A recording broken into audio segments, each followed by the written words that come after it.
Mateus capítulo 9, nós vamos ler juntos 2 vezes, ok? São poucos versos.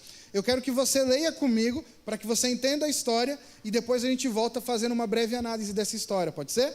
Mateus capítulo 9, em outros livros, vai estar bem claro quem que é essa pessoa. É a filha de Jairo.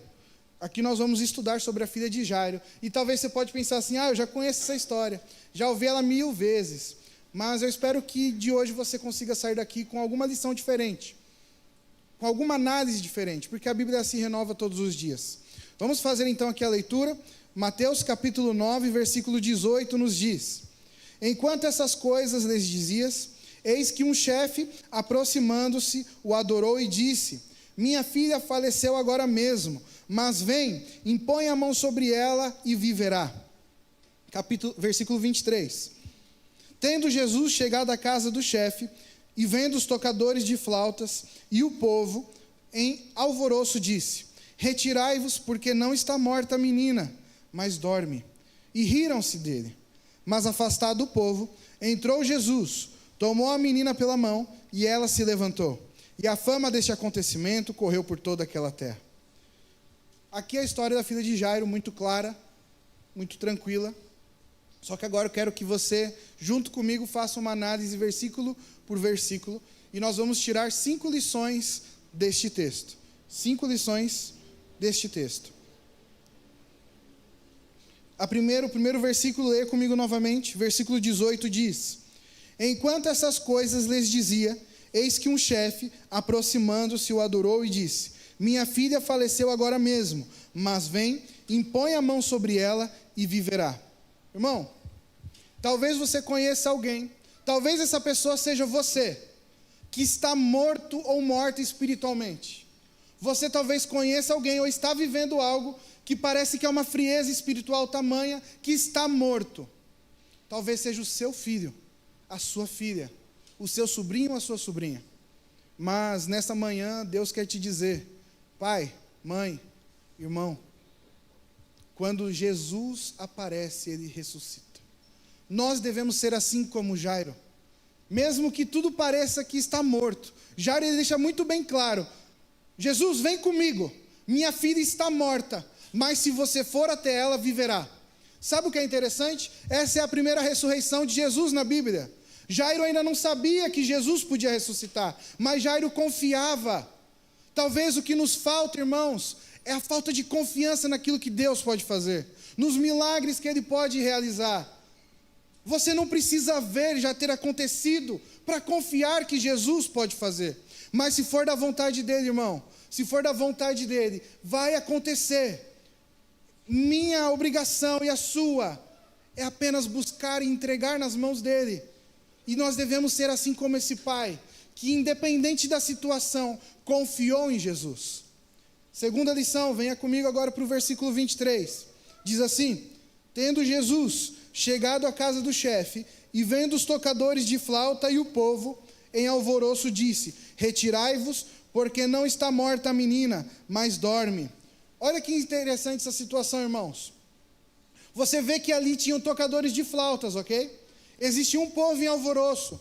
A Bíblia nos diz em outros momentos que ali quando acontecia alguma morte, as mulheres se reuniam na porta e ficavam chorando. Existiam mulheres específicas para isso, só para chorar.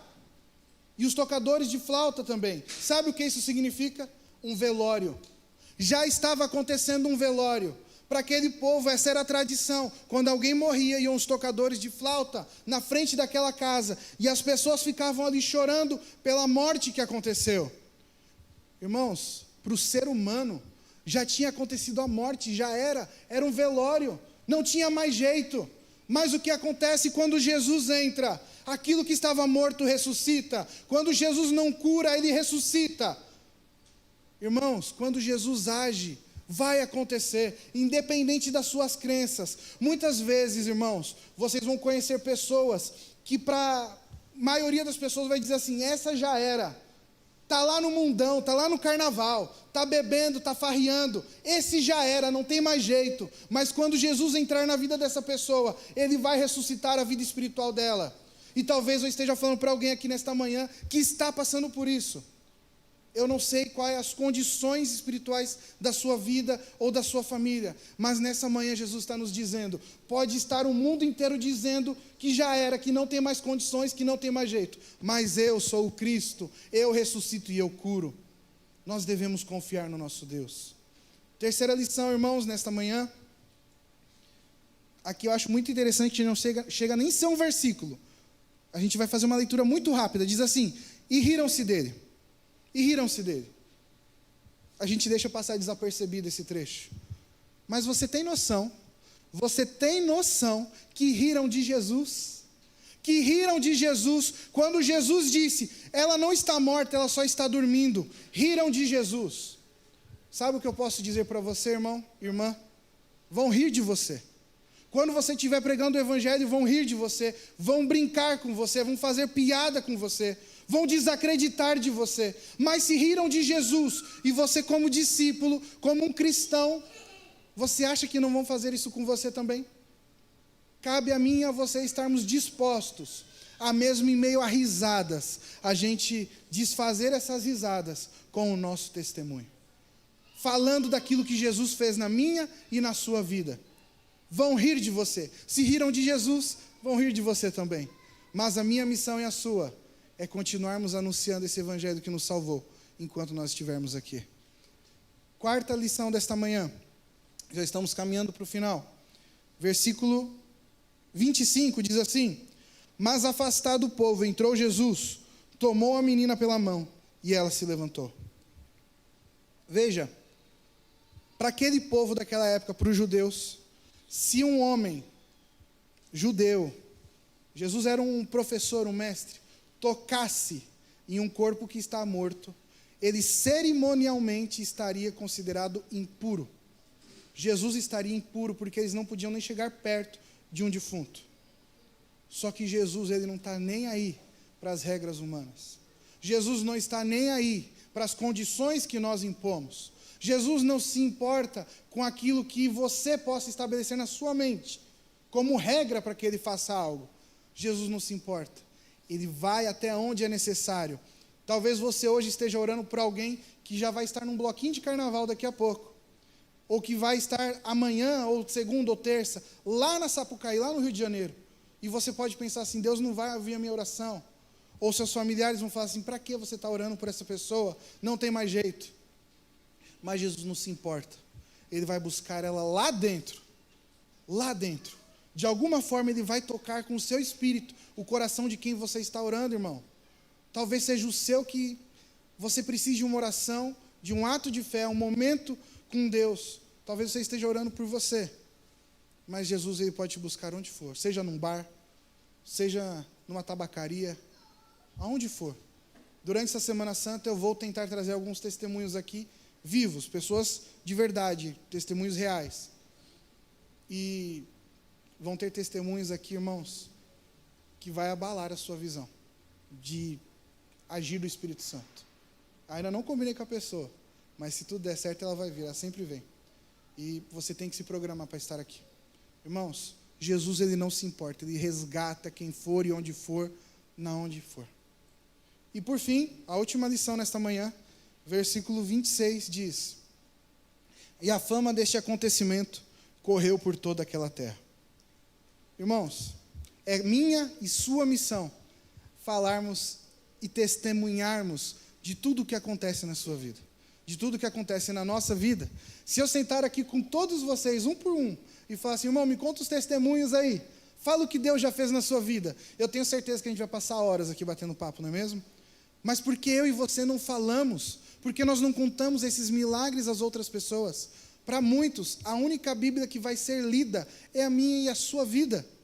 Eu já vi um testemunho, irmão, do pastor Odailson Fonseca, em que ele fazia compras todos os meses no mesmo supermercado.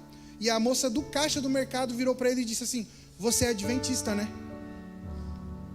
Pela alimentação que ele estava tendo, foi o que a irmã Margarete nos falou. Pela alimentação. O que ele comprava deixou claro que ele era um adventista. E aquela mulher o reconheceu. Irmãos, nós não testemunhamos quantos milagres acontecem nas nossas igrejas. O irmão Wellington me manda mensagem várias vezes na semana, contando que aqui as igrejas ao redor ficam expulsando demônios falsos, contando testemunhos falsos, pessoas que estão perdidas e eles testemunham, porque eu e você não vamos testemunhar. Irmãos, as nossas curas são reais, não são atores. Todas as vezes que alguém vem aqui e conta um testemunho é real, e é sua missão testemunhar e contar às pessoas as curas que Jesus vem fazendo em sua vida. E eu quero assim caminhar para o final dessa meditação, contando um testemunho muito impactante, um testemunho que me marcou e que eu vivenciei também com uma Semana Santa. 2019, irmãos. Em 2019, eu já havia prestado vestibular 2 vezes para o NASP, para fazer teologia. Passei nas 2 vezes e desisti. Essa iria ser a segunda vez, né? Segunda vez, isso. E ali, na terça-feira de uma Semana Santa, eu era o ancião que estava cuidando da Semana Santa, lá no Jardim Ipanema. Eu tive um sonho, então era um sonho normal, um sonho em que eu batizava toda a minha família. Eu sonhei que eu batizava minha família, o mundo estava acabando, Jesus estava voltando, mas ainda Jesus não tinha voltado. E eu batizava a minha família em um tanque, uma caixa d'água. Batizei minha mãe, meu pai, meu irmão, minha irmã. E de repente uma fila de pessoas começou a me pedir pelo batismo ali. E foi um sonho muito real, acordei assustado, acordei com falta de ar, de tão intenso que foi aquele sonho. À noite, o pastor que estava pregando ali, o pastor Yuri, já foi aqui da comunidade hispana, ele falou assim: Eric, você já pensou em fazer teologia? E aí eu falei para ele que eu já tinha prestado, já tinha passado, mas que ainda tinha dúvidas, né, sobre aquilo. Na quarta-feira, eu estava caminhando para sair do trabalho, eu trabalhava no centro de São Paulo, estava indo para a Zona Leste, que era onde eu frequentava a igreja, estava indo para a Semana Santa, eu estava cuidando da programação, a Débora estava cantando todos os dias, e naquele dia, irmãos, eu convidei a minha mãe. Eu ainda vou contar o meu testemunho também aqui nessa igreja, muito provavelmente no próximo primeiro sábado, mas aquele dia eu convidei a minha mãe não é adventista, meus pais não são adventistas, eu fui o primeiro adventista da minha família, e minha mãe aceitou ir para a igreja, e eu estava indo direto do trabalho para encontrar minha mãe lá na igreja, só que de repente meu telefone toca, era minha irmã, pedindo para falar com a Débora, minha irmã que está aqui hoje, pedindo para falar com a Débora, falando que estava agoniada, que estava passando mal, ela estava para entrar na ETEC, lá no Arthur Alvim, e ela não conseguia entrar, estava ali com uma crise, naquele momento uma crise, e a Débora desceu, eu fui para a igreja para receber minha mãe, porque a Larissa não queria conversar comigo, queria falar só com a Débora, e a Débora ficou. Participei do culto com a minha mãe, o pastor pregou, fez o apelo, foi lá na frente, oramos junto, de repente chega a Débora, todo mundo, eu, minha mãe e a Débora, nos abraça, começa a orar, começamos a orar, os 3 chorando, se acabando de chorar pela Larissa, eu, a Débora e minha mãe, porque a Larissa, ela sempre esteve comigo no Clube de Desbravadores, sempre caminhou comigo, vivia, foi em Campuri e tudo. Só que o pastor, irmãos, ele sempre falava assim: Eric, a sua irmã, você está dando estudo? Você já batizou a sua irmã? Ela já foi batizada? Vamos batizar ela? E eu falava assim: não, pastor, calma. Eu tinha isso na cabeça, não sei por que criou essa tradição dentro da igreja, pelo menos na minha, em que você não podia batizar, que era errado, umas ideias malucas. E eu ficava escondendo, porque todo mundo escondia, eu não sei de onde que se tirou essa tradição pecaminosa e demoníaca, e eu inseri isso dentro de mim. Não, minha irmã não está pronta, mas é porque como eu era o único adventista na minha casa, eu sofria muito, porque depois eu vou contar meu testemunho para vocês, mas o pessoal abria cerveja e falava: pode beber, Eric, seu pastor não está aqui, pegava ali as comidas que a gente não pode comer, pode comer, Eric, seu pastor não está aqui, tem ninguém vendo. Então eu passava essas dificuldades, e eu não queria que ela sofresse, porque ela era pequena, tinha seus 14, 15 anos, só que aí o caminho desviou ela do caminho do Senhor, as jornadas dela foram desviando ela, e de repente ela se viu longe, vivendo as mesmas experiências e vidas erradas que eu tive, e eu fazia isso. Então naquele momento eu e minha mãe e a Débora não sabíamos que futuro a minha irmã ia ter, estávamos desesperados, e a gente começou a orar. Depois a Débora me contou um pouco do que foi conversado ali. Na quinta-feira a Larissa decidiu ir comigo para a igreja. Na quinta-feira. O pastor Leonardo Martins estava pregando na igreja do Jardim Maringá. No final do culto, o pastor Yuri, que pregou na minha igreja no Jardim Ipanema, chegou em mim, na Larissa e na Débora e falou assim: Larissa, por que você não se batiza sábado agora? Eu falei: nossa, tomei até um susto, né? Rapaz, em 2 dias? Por que você não se batiza sábado agora? Aí a Larissa: não, pastor, isso em abril. Eu vou me batizar no aniversário do clube. Sabe quando era o aniversário do clube, irmão? Em setembro. Você acha que ela ia continuar nos caminhos do Senhor, sim ou não? Jamais. Ela falou: não, eu vou me batizar no aniversário do clube. E aí, a partir daquele momento, os irmãos, eu entendi que a gente tem que orar e pedir para que o Espírito Santo nos guie na hora de fazer um apelo. Aquele homem de Deus, ele teve um insight maravilhoso, uma ideia maravilhosa. Ele virou para mim, a Débora era diretora do clube na época, eu era marido, ancião, tudo ali, junto com ela na caminhada. Ele virou para mim e disse assim: Eric, mas o aniversário do clube não é sábado agora? Aí eu virei para a Débora: é sábado agora, vamos fazer esse aniversário acontecer. Irmãos, pode colocar a foto, por favor, irmão? E no sábado daquela Semana Santa, para a honra e glória de Deus, uma família que estava chorando por uma irmã, uma filha perdida, no sábado teve o prazer de ver uma filha sendo encontrada, uma filha sendo resgatada, uma filha sendo salva. Irmãos, eu não sei quais são as lutas, as dores que você tem passado na sua vida, mas o Espírito Santo, Ele guia, Ele conduz. Eu quero ler para vocês o que a Larissa escreveu para mim. Quando eu montei esse sermão, eu falei: Larissa, me manda uma mensagem. O que passava no seu coração e na sua mente naquele momento? E ela disse assim: eu me sentia perdida e um vazio muito grande que eu tentava preencher com coisas fúteis, amizades que não me levavam a lugar nenhum. Aí quando eu estava indo para ETEC, eu desci da lotação e fiquei sentada no ponto de ônibus, porque eu tive a sensação que o meu coração ia sair pela boca. E comecei a chorar com medo, com desespero. Pensava que a vida ia acabar ali. Não foi algo com motivo plausível. Eu só me sentia sozinha, mesmo tendo muitas pessoas na vida. Mas ninguém me completa tanto e me preenche tanto como eu senti Jesus naquele dia. Jesus estava na Débora como nunca tinha visto em ninguém, e era como se ele estivesse falando comigo e não ela. Então foi como se tirasse a mão toda a dor de solidão que eu sentia. Jesus está só esperando que você permita Ele te usar igual Ele usou a Débora naquele dia. E existem pessoas igual a minha irmã, que estão por aí, tentando preencher esse vazio, e talvez seja você, tentando preencher um vazio através de coisas, através de momentos, através de pessoas, que somente é preenchido por Deus. C.S. Lewis, no livro Cristianismo Puro e Simples, ele diz que todo ser humano nasce com um vazio no peito, que só é preenchido por um Deus. Todos nós, irmãos. Pode ter milionários, pode ver as histórias por aí, milionários com depressão, com ansiedade, se suicidando, fazendo atrocidades, que eu nem quero citar aqui, coisas demoníacas, porque o dinheiro e o poder não é capaz de suprir aquele vazio que somente Deus é. Nesta manhã, que você saia daqui desta igreja, sabendo que Jesus está louco para preencher o seu vazio e das pessoas que você ama.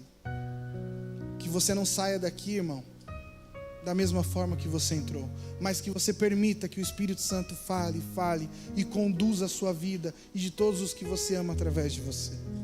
A Débora vai cantar mais uma música, que durante essa música você reflita em como está a sua vida, em quem você pode salvar, em quem você pode resgatar. E essa música, irmãos, pode vir aqui, Débora, ela tem um detalhe bem interessante. No final ela canta um trecho de um hino do Inário que provavelmente todos aqui conhecem. Quando chegar nesse trecho, fique em pé, vamos cantar ele juntos, e no final vamos orar para que Deus te use e alcance as pessoas que estão próximas a você.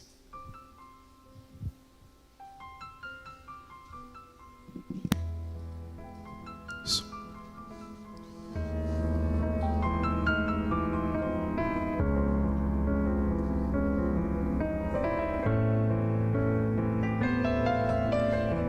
A música de fundo está tocando, irmão.